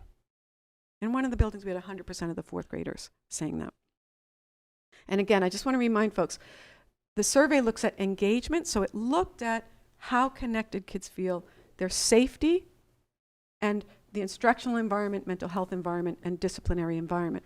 Now, everything is not roses, right? While our results were highlighted, we're always looking for what we can do better. So what do we need to improve? Across grades and across schools, we saw that students were not giving the buildings as high marks in terms of we are not doing a good enough job helping our students understand how what they learn in one class is connected to what they're learning in another class and how it connects to the outside world. We did not have terrible scores, let me be clear, but they weren't in the 90s, right? So we need to do a better job. We also need to make sure that what kids are learning in the classroom feels relevant to them as individuals. We need to be offering more long-term projects and more challenging work. And lastly, and this is not a summary of every major point, we wanted to give you a sense of the flavor of what we were hearing. And we need up at the secondary level, now at the elementary level this happens all the time because you see the posters on the classroom wall. But up at the secondary level, we need to include our students more in developing classroom norms and classroom rules, right? I mean, I think the student handbook is great, but we need to bring our students in more so that they feel like that not only do they feel like they have more voice, a bigger voice, but they have a bigger voice in some of our school rules. So that is that's a very high-level overview of the vocal survey results. Again, this is an external validation. This is not teachers reporting. This is not admin. I'm not sitting here, this is what our students reported in anonymous surveys, some of them after 13 days of taking MCAS. So I would love to hear your questions or your thoughts in response to these numbers. And Annie or Zevi, I don't know if you want to. Can I say a little bit about the FERCOG data while we're at it? Yeah, go ahead. So we have similar data from, someone's going to help me remember what FERCOG stands for. Franklin Regional Council of Governments. They do surveys with our students as well that are locally and nationally normed. And that survey data is consistent with what we see here, that Pioneer looks, that our student responses are favorable compared to what it looks like nationally when students are asked similar questions about school climate, culture, safety, health, and are very favorable when compared locally. And to Ms. Kinsella's point, that doesn't mean everything is perfect. So like Pioneer has very low levels of vaping compared to schools in the Pioneer Valley, and it's too high because, it needs to be 0. So both can be true at the same time, that we can say like we have a lot of things that are working and we have a lot of work to do. Thank you. So can I just ask a question? You're talking about the FERCOG doing health data, smoking, drinking, and all that, right? Yeah, okay. They do mental health and substance abuse and school climate. It's not their survey, it's a survey that they administer that is a nationally normed survey.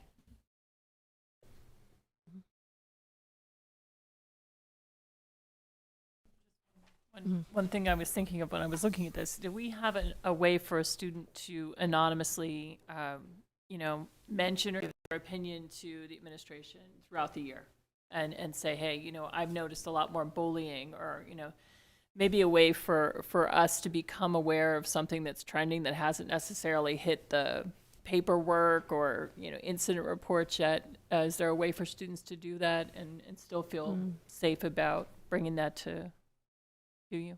Yes, but I would say it's an area of growth. So students can anonymously report bullying. They can file an incident report and they do not need to put their name on it, and they can report it in terms of saying, it's happening to me, or they can say it's happening to somebody else. They could say, I saw this and not include their name. But we don't have a system in place for students to anonymously report, kind of like on school climate throughout the year. Like, hey, I'm noticing that, there's an issue in this space or in that space. And I think that is something that we can improve on. Agreed.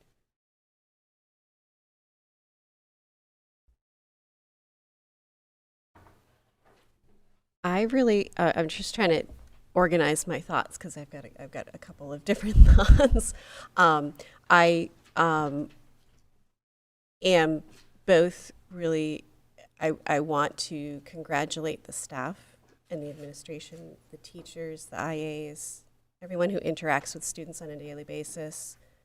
This is really speaks to the relationships that you've built with the students in our buildings, and that's a really wonderful thing, and I hope that you can embrace that and celebrate it, and because we are looking at this data, and I personally am like, wow, that's really awesome. So I think, and I also want to appreciate the not resting on our laurels, that this is great and wonderful, and it's not perfect. We will never be perfect, but we strive to improve, and looking at the areas where we need to grow.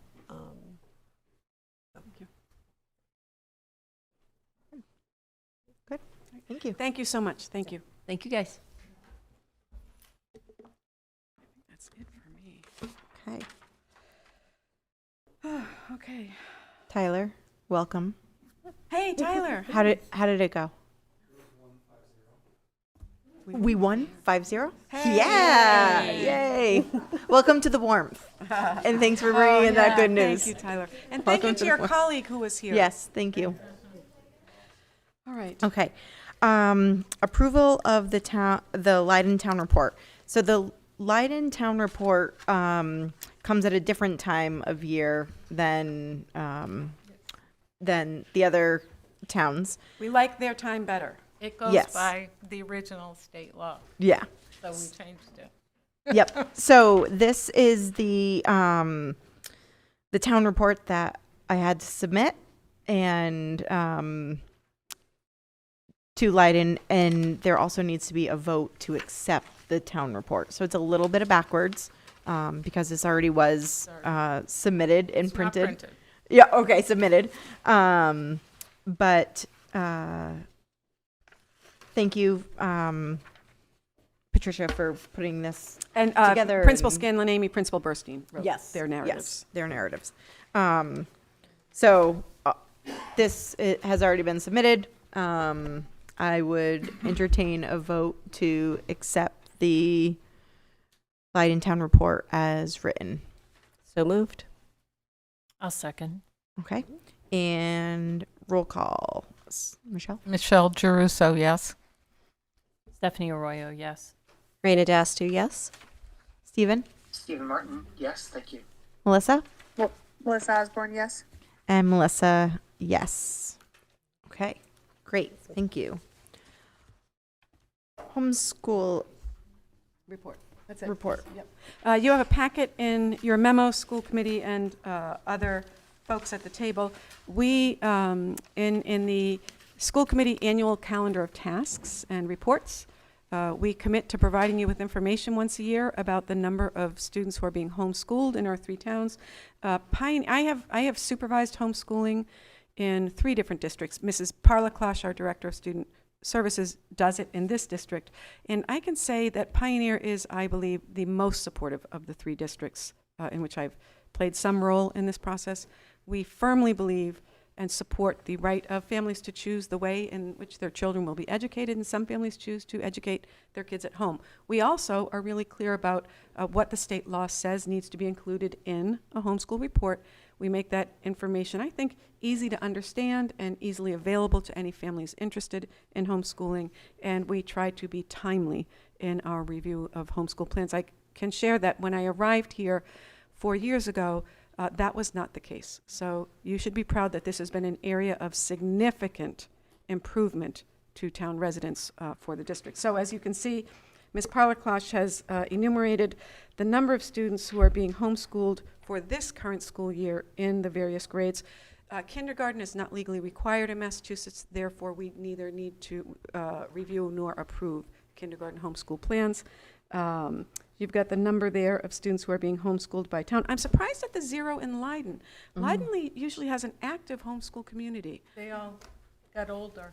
There were some beautiful homeschool plans from Leiden. I remember some of those plans. They were exceptionally well written, and the number of homeschool kids has dropped in the past 2 years.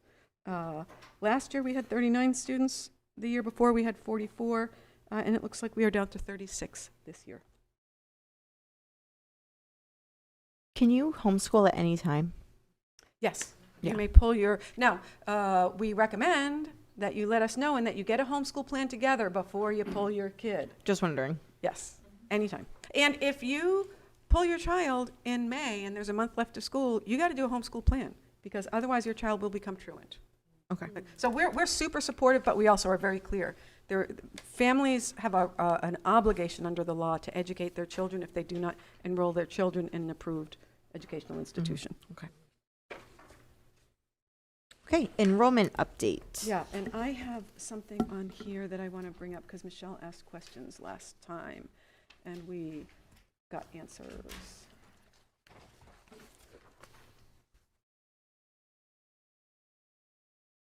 Okay, great. Enrollment? Enrollment. Okay, no change from last month.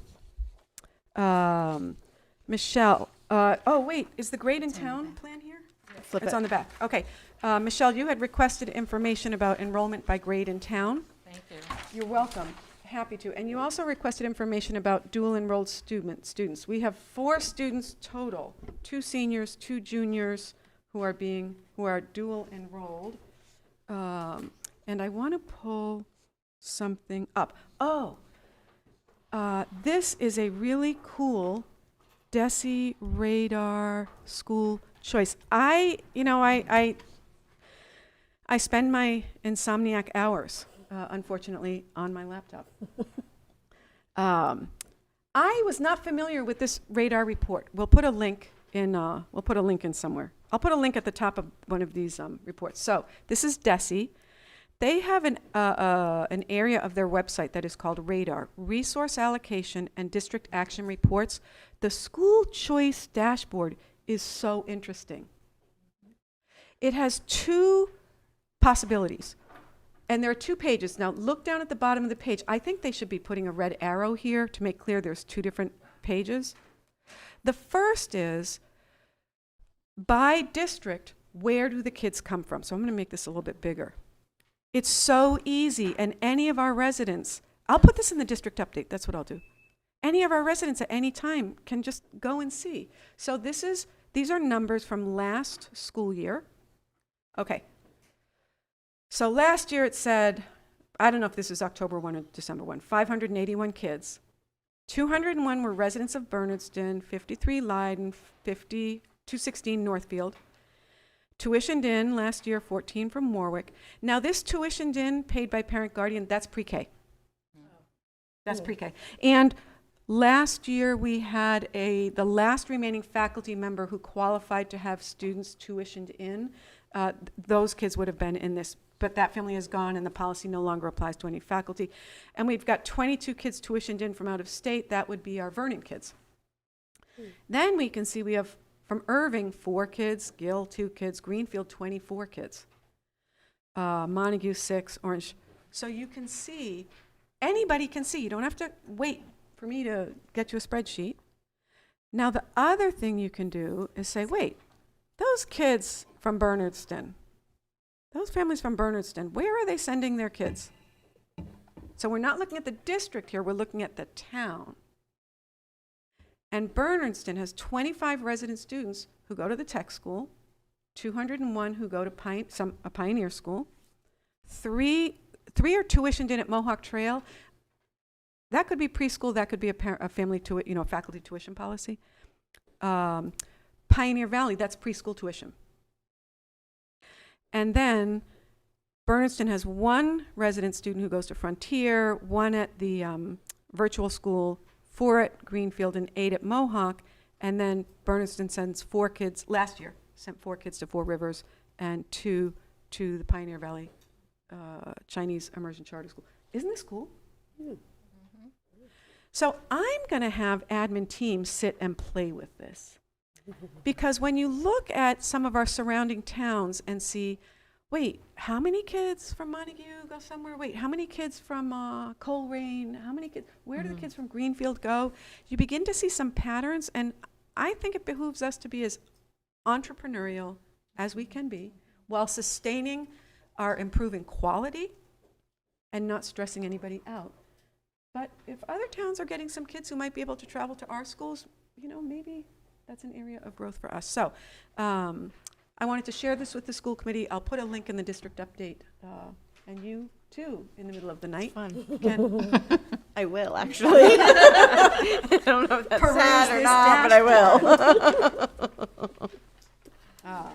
And then The only thing sometimes about DESE, like if you look at the per pupil cost, it's 2023. yeah, that's going to be frustrating. Yeah, This is very frustrating. So this is saying 25. I think that's spring 2025 then. Yeah, So this one is, Michelle, this one's pretty current. Good? Yeah. Okay. Yeah. Staff changes? I didn't put it in because we posted it yesterday. Yeah, so, although there's a change here. Let's take a look at staff changes. Oh, we filled some positions. I am pleased to say that the NES special education teacher position that has been vacant for a couple of months, we just hired someone I signed off today. We have people might know her. She was from Gil Montague, but she did the Pioneer School musical for 5 or 6 years. Kimberly Rose. Yes. That name sounds familiar. Yes. She has come back. So we have a special education teacher joining us at Northfield. And a couple of these that said to be posted may have gone up today, possibly have gone up today as posted. Okay. Yeah, good. Executive session. Okay. I will entertain a motion to enter into executive session, Mass General Law, Chapter 30A, Section 21A3, to discuss strategy with respect to collective bargaining, teachers association, and litigation regarding student discipline if an open meeting may have a detrimental effect on the bargaining position or a litigation position of the public body, and the chair so declares, to return to open session. So moved. Seconded. Okay. Michelle? Yes, Michelle Geruso. Stephanie Arroyo, yes. Raina Dastu, yes. Stephen Martin, yes.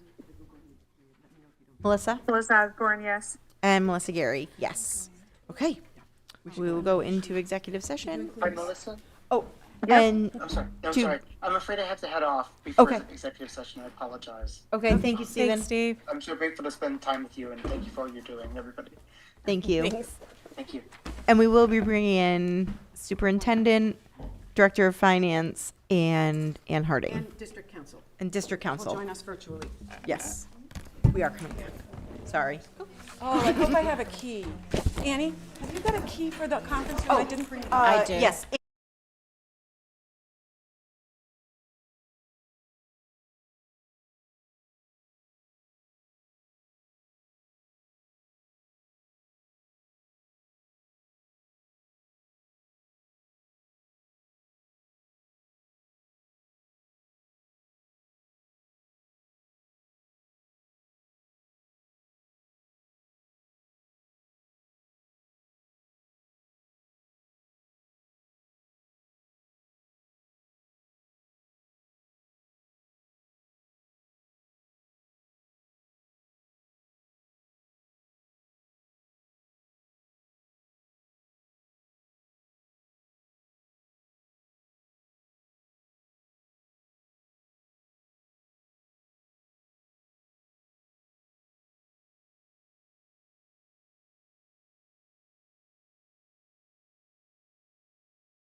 All right, and welcome back to the Pioneer Valley Regional School District School Committee meeting. I will entertain a motion to accept the PVRS Strength and Conditioning Coach stipend. So moved. Second. And roll call, because we still have Melissa. Okay. Michelle Girousso, yes. Stephanie Arroyo, yes. Raina Dastu, yes. Melissa Osborne, yes. And Melissa Gary, yes. Okay. I don't have any other business. Upcoming meetings, Strategic Planning Committee, October 28th at 5:30 p.m. We have another Strategic Planning Committee, 11/18 at 5:30. And then our next regularly scheduled school committee meeting on November 20th at 6 o'clock. And I'm sorry, I do have another business. It is likely that we will be requesting a special school committee meeting in between tonight and the November meeting to discuss and possibly ask the school committee to take action regarding health insurance. Okay. I want to flag that with you. Okay. Okay. Thank you. Okay. All right. I will entertain a motion to adjourn. So moved. Second. Okay. Michelle Girousso, yes. Stephanie Arroyo, yes. Raina Dastu, yes. Melissa Osborne, yes. And Melissa Gary, yes. Okay. All right. Thank you. Thanks, everyone. Thank you. Good night,